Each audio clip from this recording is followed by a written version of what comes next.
Hello दोस्तों, नमस्कार। कैसे हो आप लोग? आशा करता हूँ आप लोग बहुत बढ़िया होंगे। चलिए आज हम देखने वाले हैं रीजनिंग का प्रैक्टिस सेट नंबर। आज का हमारा चौथा होने वाला है, ठीक है। तो अगर दोस्तों अभी तक जो है आपने इसके पहले का सेट नहीं देखे, जाकर देख लीजिए। इस वीडियो के डिस्क्रिप्शन में यहाँ पर लिंक दिया गया है, ठीक है। चलिए दोस्तों, इस वीडियो में जो है पहले नंबर क्वेश्चन से हम शुरू करेंगे और ये जो सभी प्रश्न होंगे दोस्तों वो आपके एग्जाम के लिए SSC GD, SSC, HSL, railway, police, RPF सभी एग्जामों के लिए जो है बहुत ही बेहतरीन होने वाला है, ठीक है। तो चलिए अब जो है एक नंबर प्रश्न से शुरू करते हैं और देखिए यहाँ पर जो है हमको पहले नंबर प्रश्न में अब क्या पूछ रहा है, ठीक है। तो क्वेश्चन है एक नंबर, निम्नलिखित विकल्पों में से संबंधित संख्या को चुनिए, ठीक है। विकल्प क्या है हमारा? देखिए 6:40 दे रहा है, ठीक है। 6:40, फिर समानुपात है, यहाँ से हम अलग करते हैं, फिर 9 प्रश्नवाचक चिन्ह दिया है, ठीक है। तो हम सबसे पहले देखेंगे यहाँ पर कि 6:40 कैसे लिख रहा है, ठीक है। यानी कि 6 को 40 कैसे लिखेगा दोस्तों? तो देखिए अगर हम 6 को 40 करना होगा तो क्या करेंगे? सबसे पहला यहाँ पर हमारा काम क्या हो जाएगा दोस्तों? तो इसमें जोड़ेंगे, जोड़ तो नहीं, यहाँ पर ज़्यादा संख्या का अंतर है, ठीक है। तो इसमें क्या करेंगे? हम गुणा करेंगे, ठीक है। तो क्या गुणा करेंगे दोस्तों इसमें कि यहाँ पर 40 हो जाएगा, ठीक है। तो देखिए डायरेक्ट गुणा करने पर कुछ भी 40 नहीं होगा, ठीक है। तो हम क्या करते हैं यहाँ पर 6 का 6 से ही गुणा करते हैं, ठीक है। तो 6 6 कितना हो जाएगा? 36 हो जाएगा, ठीक है। 36 हो जाएगा। अब हमको 40 करना है तो 36 के बाद 40 करने के लिए हम क्या कर देंगे? तो इसमें प्लस का 4 कर देंगे, ठीक है। तब जाकर ये 40 हो जाएगा, ठीक है। तो बिल्कुल जो है इसी प्रकार हमको अगला देखना है, ठीक है। तो 6 में हमने 6 का गुणा किया तो 9 में यहाँ पर क्या करेंगे? तो 9 का गुणा करेंगे। अब कितना हो जाएगा? तो 81 हो जाएगा, ठीक है। लेकिन देखिए यहाँ पर हमने प्लस का 4 किया है तो यहाँ पर भी क्या करेंगे? तो प्लस का 4 कर देंगे।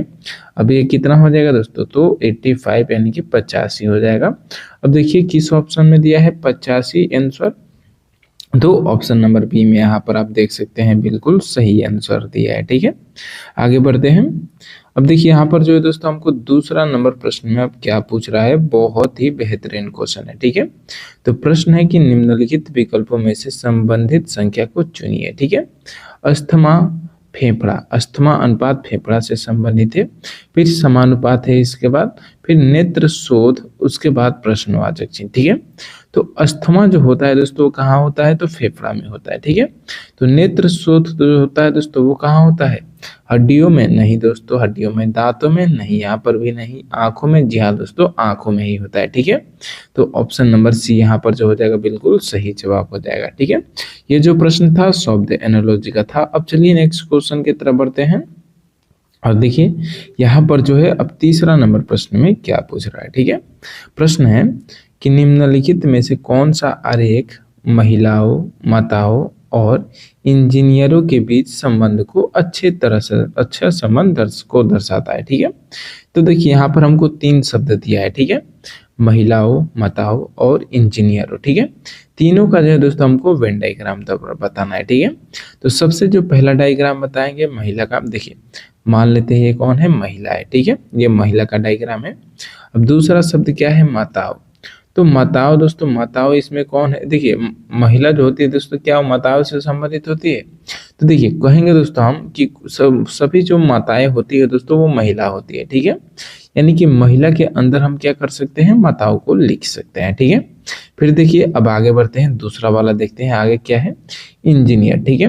तो इंजीनियर क्या दोस्तों माता होती है? तो देखिए कुछ माता दोस्तों होती है दोस्तों इंजीनियर होती है, सभी माता तो इंजीनियर नहीं होती है, ठीक है। फिर देखिए इंजीनियर क्या दोस्तों महिला होती है? हाँ, यहाँ पर भी कुछ महिला इंजीनियर होती है, ठीक है।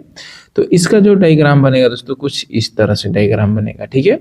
तो देखिए किस ऑप्शन में जो है दोस्तों आपको इस प्रकार से डायग्राम दिया गया है? तो ऑप्शन नंबर यहाँ पर आप डी में देख सकते हैं कि बिल्कुल जो है दोस्तों इसी तरह से डायग्राम दिया गया है और यही हमारा बिल्कुल सही आंसर हो जाएगा, ठीक है। अब चलिए दोस्तों नेक्स्ट क्वेश्चन की तरफ बढ़ते हैं और देखिए यहाँ पर जो है हमको चौथे नंबर प्रश्न में अब क्या पूछ रहा है, ठीक है। ये देखिए श्रृंखला श्रेणी का क्वेश्चन है, बहुत ही बेहतरीन क्वेश्चन है। नीचे दी गई श्रृंखला श्रेणी में प्रश्नवाचक चिन्ह के स्थान पर कौन सी संख्या आएगी हमको बताना है, ठीक है। तो देखिए प्रश्न कैसे दिया है? 22, 21, 23, 22, 24, 23 लास्ट में प्रश्नवाचक चिन्ह दे दिया है, ठीक है। तो हम देखते हैं संख्या कैसे बढ़ रहा है या फिर घट रहा है, ठीक है। तो संख्या धीरे धीरे बढ़ रहा है और घट भी रहा है, इसी में एक ही में साथ हो रहा है, ठीक है। देखिए 22 से 21 यहाँ पर क्या हो रहा है, तो यहाँ पर माइनस का 1 हुआ है, ठीक है। फिर 21 से 23 यानी कि यहाँ पर क्या हुआ है, तो प्लस का 2 हुआ है, ठीक है। फिर देखिए 23 से 22 यहाँ पर माइनस का 1 हुआ है। फिर 22 से 24 यहाँ पर प्लस का 2 हुआ है, ठीक है। फिर देखिए 24 से 23 यहाँ पर माइनस का 1 हुआ है, ठीक है। अब इसके पैटर्न को हमको समझना होगा अगला बताने के लिए, ठीक है। तो देखिए पहले क्या हो रहा है, -1 फिर +2 फिर -1 फिर +2 फिर -1, ठीक है। तो अगला क्या हो जाएगा, यहाँ पर प्लस का 2 हो जाएगा, ठीक है। 23 और 2 कितना हो जाएगा, 23 2 25 हो जाएगा, और 25 जो हो जाएगा दोस्तों यहाँ पर हमारा बिल्कुल सही आंसर हो जाएगा, ठीक है। 25 जो होगा दोस्तों यहाँ पर बिल्कुल सही आंसर हो जाएगा। 25 दोस्तों यहाँ पर ऑप्शन में देना था, छूट गया है, ठीक है। तो ऑप्शन नंबर डी यहाँ पर दोस्तों हमारा बिल्कुल सही जवाब है। अब चलिए नेक्स्ट क्वेश्चन की तरफ बढ़ते हैं और देखिए दोस्तों यहाँ पर जो है हमको 5वां नंबर प्रश्न में अब क्या पूछ रहा है, ठीक है। बहुत ही शानदार प्रश्न है। एक निश्चित कोड में BEAM को 5% स्टार के और कॉम को $7 के और प्रतिशत लिखा जाता है, तो उसी कोड में BOMB को कैसे लिखा जाएगा, ठीक है।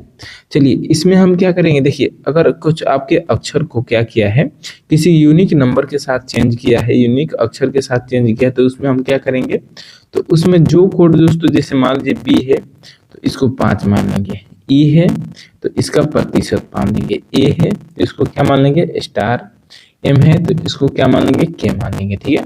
बिल्कुल इसी तरह जो है दोस्तों कॉम में भी करेंगे, C को हम डॉलर मान लेंगे, O को 7 मान लेंगे, M को क्या मान लेंगे तो K मान लेंगे, और लास्ट में क्या है E है तो E को प्रतिशत मान लेंगे, ठीक है।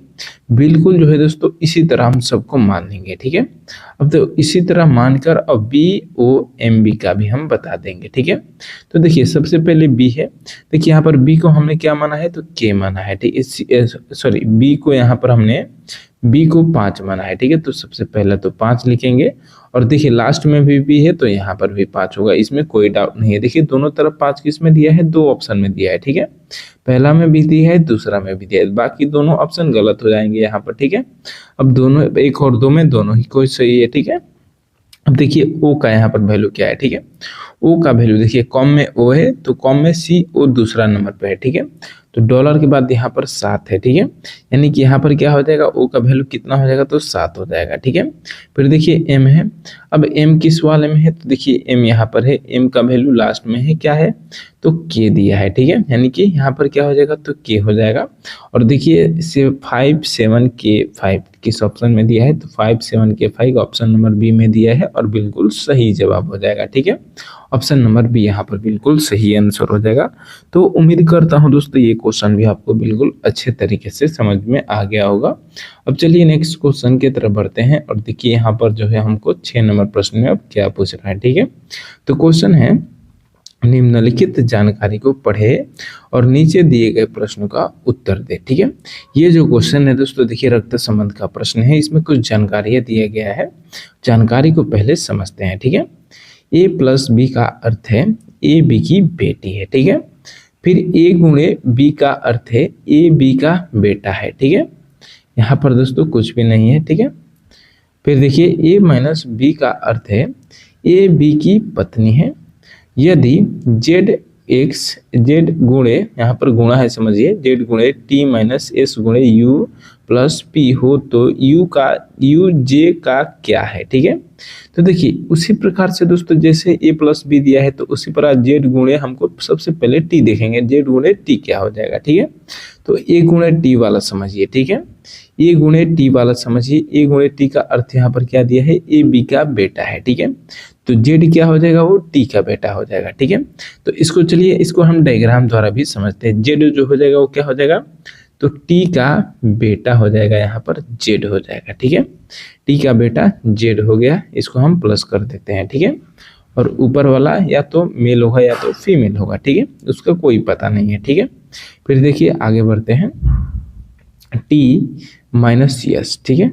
तो टी माइनस एस यानी कि ए माइनस बी, ठीक है। ए माइनस बी का अर्थ देखिए, तो ए माइनस बी का अर्थ है ए बी की पत्नी है, तो टी क्या हो जाएगा, एस की पत्नी हो जाएगा, ठीक है।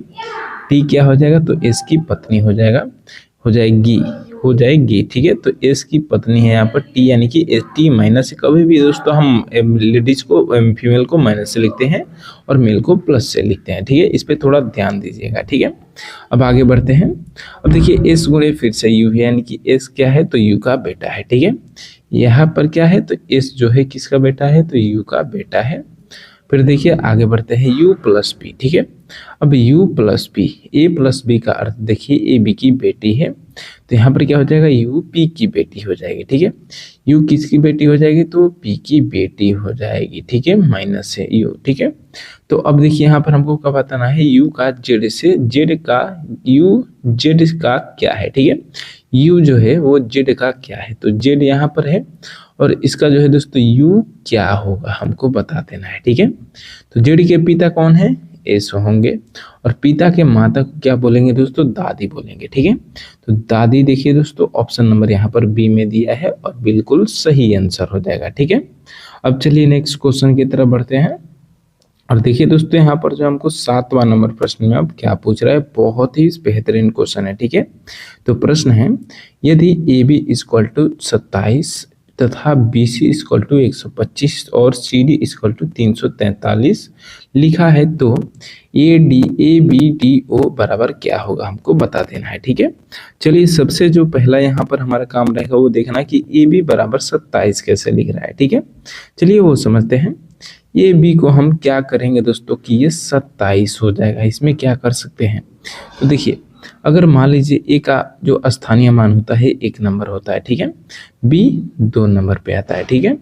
अब इन दोनों को क्या कर सकते हैं दोस्तों कि 27 हो जाएगा, तो इन दोनों को दोस्तों अगर मान लीजिए हम यहाँ पर जोड़ते हैं तो 3 होगा, ठीक है, लेकिन हमको 27 करना है। अगर इन दोनों का हम विपरीत ले लें तब क्या हो जाएगा दोस्तों, ए का विपरीत जेड होता है, जेड 26 नंबर पे आता है, और बी का विपरीत वाई होता है, वाई 25 नंबर पे आता है, ठीक है।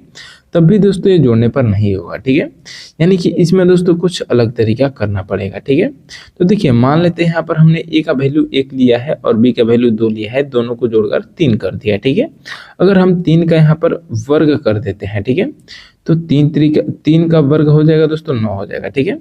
तो फिर वर्ग ना करके दोस्तों हम घन करते हैं, ठीक है। तो 3 का घन कितना हो जाएगा, तो 27 घन हो जाएगा, ठीक है। तो उसी तरह दूसरा वाला भी हम चेक करते हैं, बी दूसरा नंबर पे सी तीसरा नंबर पे, दोनों को जोड़कर 5 हो जाएगा, और 5 का घन करते हैं तो 125 हो जाएगा। जी हाँ दोस्तों बिल्कुल सही हमारा तरीका है, ठीक है। इसी तरह सी डी का भी देख लीजिए, सी 3 नंबर पे, डी यहाँ पर 4 नंबर पे, 4 3 7, 7 का घन कर देंगे तो कितना हो जाएगा दोस्तों, तो ये 343 हो जाएगा, ठीक है। बिल्कुल सही जा रहे हैं दोस्तों, ठीक है। तो इसी तरह अब क्या करेंगे हम, ए बी डी बी का भी जो है हम सब का वैल्यू लिख देंगे, ठीक है। तो देखिए ए 1 नंबर पे, बी 2 नंबर पे, डी 4 नंबर पे, बी फिर से 2 नंबर पे, ठीक है। अब सबको यहाँ पर हम क्या करेंगे, जोड़ देंगे, ठीक है। 3 7 9, अब 9 का दोस्तों जब हम घन करेंगे तो कितना हो जाएगा, 9 9 81, ठीक है। 81 में दोस्तों हम 9 का गुणा करेंगे तो कितना हो जाएगा, 9 कम 9 8 9 72, यानी कि 729, और 9 कितना हो जाएगा दोस्तों, 709 8 72 और 81 हो जाएगा ये, ठीक है। कितना हो जाएगा, 81 हो जाएगा। तो 81 9 जो होगा दोस्तों हमारा बिल्कुल सही आंसर हो जाएगा, ठीक है। यहाँ पर दोस्तों ऑप्शन में गड़बड़ आंसर दे दिया है, कोई दिक्कत नहीं है दोस्तों, टाइपिंग में मिस्टेक हो गया होगा, कोई दिक्कत नहीं है, ठीक है। अब चलिए दोस्तों अगले नंबर प्रश्न की तरफ बढ़ते हैं। और देखिए यहाँ पर जो है हमको 8वां नंबर क्वेश्चन में अब क्या पूछ रहा है, ठीक है। बोलिए बहुत ही बेहतरीन प्रश्न है। तो देखिए प्रश्न में अब क्या पूछ रहा है, तो प्रश्न है कि 7 मित्र एक वृत्ताकार मेज के परितः मेज के केंद्र की ओर मुख करके बैठे हैं, ठीक है। तो चलिए मान लीजिए दोस्तों इसमें जो है एक 7 मित्र हैं, ठीक है, और सभी लोग जो है दोस्तों वृत्त के केंद्र की ओर यहाँ पर मुख करके बैठे हैं, ठीक है। तो 7 लोग को सबसे पहले हम इसमें बैठा देते हैं, 1 2 3 4 5 6 7 लोग यहाँ पर बैठ गए, ठीक है। अब देखिए कौन कहाँ बैठा है, वही हमको इसमें मेन हमारा काम वही होता है, सजाना, ठीक है। तो देखिए टी के और यू के ठीक बगल में बैठा है, बगल में यानी कि बीच में बैठा है, ठीक है। टी कहाँ बैठा है, तो के और यू के बगल में, तो दोनों के बगल में, तो मतलब बीच में ही होगा, ठीक है। तो मान लीजिए अगर यहाँ पर टी है, सॉरी यहाँ पर टी है, तो ये कहाँ होगा, के और यू के बीच में बैठा है, ठीक है। तभी तो दोनों के बगल में बैठेगा। अगर मान लीजिए टी को हम यहाँ पर बैठा देंगे, मान लीजिए यहाँ पर टी बैठा है अभी, ठीक है, तो फिर यू के बगल में नहीं हो पाएगा, इसलिए हमने टी को जो है बीच में बैठा दिया है, ठीक है।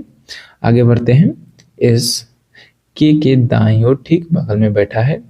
एस कहाँ बैठा है, तो के दाईं ओर, के का दायां कौन हो जाएगा, इधर ही हो जाएगा, ठीक है। तो एस यहाँ पर बैठा है ठीक बगल में के दाईं ओर, ठीक है। और देखिए डब्ल्यू यू और एम के ठीक बगल में है, ठीक है। डब्ल्यू कहाँ है, तो यू और एम के ठीक बगल में, यू यहाँ पर है और एम यहाँ पर हो जाएगा और डब्ल्यू यहाँ पर बीच में हो जाएगा, ठीक है। आगे बढ़ते हैं। तो आगे यहाँ पर बताना है कि के बाईं ओर तीसरे स्थान पर कौन बैठा है। अभी दोस्तों एक यहाँ पर आदमी नहीं बैठा है, ठीक है, उसके लिए नहीं बताया है, ठीक है, तो यहाँ पर छोड़ देते हैं। अब क्या बोला है कि के बाईं ओर तीसरे स्थान पर कौन बैठा है, के बाईं ओर, के अगर अंदर की तरफ देख रहा है तो इसका बायां कौन हो जाएगा, इधर हो जाएगा, ठीक है। बाईं ओर तीसरा, 1 2 3, तीसरा कौन बैठा है, तो डब्ल्यू बैठा है, ठीक है। डब्ल्यू देखिए ऑप्शन नंबर ए में दिया है, बिल्कुल सही आंसर हो जाएगा, ठीक है। चलिए दोस्तों नेक्स्ट क्वेश्चन की तरफ बढ़ते हैं। और देखिए यहाँ पर जो है अब 9 नंबर क्वेश्चन में क्या पूछ रहा है। ये जो क्वेश्चन है दोस्तों डायरेक्शन एंड डिस्टेंस का क्वेश्चन है। बहुत ही आसानी से इस प्रश्न को हम सॉल्व करते हैं, ठीक है। तो हमारा तरीका क्या रहेगा, सबसे जो पहला काम रहेगा दोस्तों, एक हमको दिशा बनाना, ठीक है। पूरब पश्चिम, ऊपर में उत्तर मान लीजिएगा और नीचे को दक्षिण मान लीजिएगा, ठीक है। यहाँ से क्या करेंगे, नवजोत पश्चिम की ओर चलना शुरू करता है, ठीक है। नवजोत जो है वो क्या करता है, पश्चिम की ओर चलना शुरू करता है, ठीक है। तो हम सबसे पहले क्या करेंगे दोस्तों, मान लीजिए यहाँ पर कोई व्यक्ति है और ये पश्चिम की ओर चलना शुरू कर देता है, ठीक है। पश्चिम इधर ही देखिए, पॉइंट से हमको ध्यान देना है, पॉइंट की तरफ से, ठीक है। तो पश्चिम की ओर चलना शुरू करता है। कुछ दूरी तय करने के बाद वह बाएं मुड़ता है। यहाँ से कुछ दूरी तय करने के बाद वो बाएं मुड़ता है, तो बाएं कौन हो जाएगा, नीचे हो जाएगा, ठीक है। बाएं मुड़ गया। अब देखिए बाएं मुड़ता है और फिर दाएं मुड़ता है। यहाँ से अब दाएं मुड़ेगा तो किधर हो जाएगा दोस्तों, तो ऊपर से कोई व्यक्ति नीचे जा रहा है और दाएं की बात करेंगे तो वो कहाँ हो जाएगा दोस्तों, तो दायां दोस्तों उसका उल्टा हो जाएगा, ऊपर से नीचे जाते समय, ठीक है। अब देखिए अब इस तरह से जा रहा है, ठीक है। उसका मुख अब किस दिशा की ओर है, ठीक है, इधर जा रहा है दोस्तों। इधर देखिए पॉइंट से इधर देखना है कौन सा दिशा है, तो पश्चिम दिशा ही है, ठीक है। तो पश्चिम दिशा, ऑप्शन नंबर सी यहाँ पर दोस्तों बिल्कुल सही आंसर हो जाएगा, ठीक है। आगे बढ़ते हैं। अब देखिए यहाँ पर जो है 10वां नंबर प्रश्न में क्या पूछ रहा है, दर्पण प्रतिबिंब का प्रश्न है। बहुत ही बेहतरीन प्रश्न है, ठीक है। तो प्रश्न है कि निम्न में से कौन सी प्रश्न आकृति की दर्पण प्रतिबिंब होगी, ठीक है। प्रश्न आकृति का ये दर्पण प्रतिबिंब है। देखिए यहाँ पर हमको एक यहाँ पर फिगर डायग्राम दिया है। अब इसका जो है हमको दर्पण प्रतिबिंब बता देना है, ठीक है। तो देखिए इसका जो यहाँ पर इस इधर सामने दर्पण दिया है, ठीक है। ये जो है दोस्तों हमारा ये मेन इमेज क्या है, तो ये वाला है, ठीक है। अब इसी का जो है दोस्तों एक सामने इधर इमेज दे दिया है, मिरर दे दिया है, वहां पर हमको दर्पण में बता देना है, ठीक है। तो इसका दर्पण प्रतिबिंब कैसा हो जाएगा दोस्तों, ठीक है। देखिए दर्पण में जो भी सामने रखते हैं वो सामने दिखता है, ठीक है। तो सामने यहाँ पर देखिए सबसे पहले ये वाला कॉर्नर है, तो ये वाला इधर आएगा, ठीक है। फिर देखिए ये वाला पाए इस तरह से है, तो ये इस तरह से आएगा, ठीक है। क्या आएगा दोस्तों, इस तरह से आ जाएगा, ठीक है। और फिर देखिए एक यहाँ पर इस तरह से लंबा है ये वाला, तो इस तरह से लंबा कर देंगे और इस तरह से बराबर कर देंगे, ठीक है। फिर एक यहाँ पर पाए दे देंगे और इसको मिला देंगे। अब जो है इसको एक घेरो दे देंगे, ठीक है। इस प्रकार से दोस्तों जिस भी ऑप्शन में हमको डायग्राम मिलेगा वो बिल्कुल सही हो जाएगा, ठीक है। तो देखिए किस किस ऑप्शन में दिया है दोस्तों। पहला में दोस्तों देखिए क्या दिया है, इस तरह से तीर, इस तरह से नहीं दिया है, ठीक है। दूसरा में इसमें भी नहीं दिया है, तीसरा में दिया है, ठीक है। ये वाला हमारा एरो अभी मिला है, एक केवल एक एरो, ठीक है। फिर देखिए अब ऊपर वाला क्या बीच में यहाँ पर हमको मिला है, बीच में यहाँ पर नहीं मिला, यानी कि ये भी गलत है। ऑप्शन नंबर डी बचा, यही सही आंसर हो जाएगा, ठीक है, क्योंकि यही हमारा इसका दर्पण इमेज होगा, ठीक है। तो उम्मीद करता हूँ दोस्तों ये सभी क्वेश्चन जो है आपको बिल्कुल अच्छे तरीके से समझ में आ गया है। वीडियो अच्छा लगे दोस्तों वीडियो को लाइक कर दीजिएगा और चैनल को यहाँ पर सब्सक्राइब करना मत भूलिएगा, ठीक है। चलिए अब अगले वीडियो में फिर से मिलते हैं।